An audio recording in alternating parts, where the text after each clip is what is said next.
a half-finished high-rise in Kabul.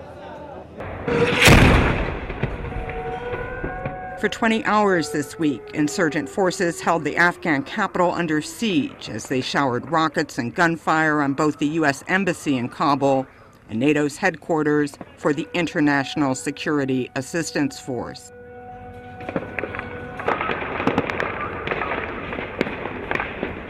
NATO's Brigadier General Karsten Jakobsen in Kabul was made available to Reuters by the Pentagon. Well, the attack of the insurgents came as a terrorist attack will always come, a little bit like a bank robbery. It starts as a total surprise because they control the time and they control the means. The attack from the high-rise under construction started at about 1 o'clock on Tuesday afternoon, when insurgents unleashed a wave of gunfire and explosions. A total of 4 attacks were mounted by insurgents across Kabul that day, killing at least 11 Afghan civilians, including 3 children. Clearing a building in a densely populated area posed challenges. Well, first of all, the building stands right in one of the most built-up and one of the most populated parts of the city of Kabul. So every step had to be taken with great caution.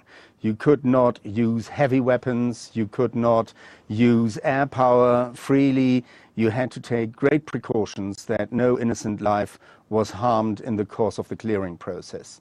The insurgents were on the upper decks. They moved up deck by deck. It is a difficult process on close quarters to fight through a building, in particular when you have to fight your way up. This is old military knowledge from medieval days when castles were built just in that way.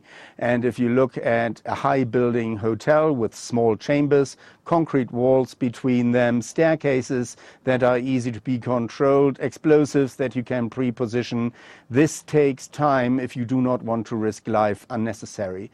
So therefore the forces that went into the building took careful step after step, fought their way up, and finally ended the whole operation with killing the last of the insurgents on the upper roof.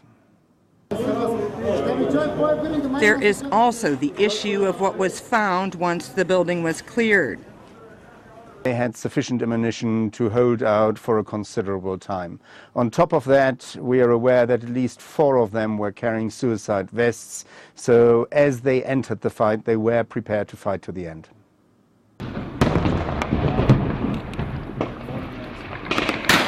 The attack was the longest and most wide-ranging attack on the Afghan capital since the Taliban were ousted from power in 2001. Diplomats and the military have dismissed them as failures because the assault ended with the attackers dead. Deborah Luderbeck, Reuters.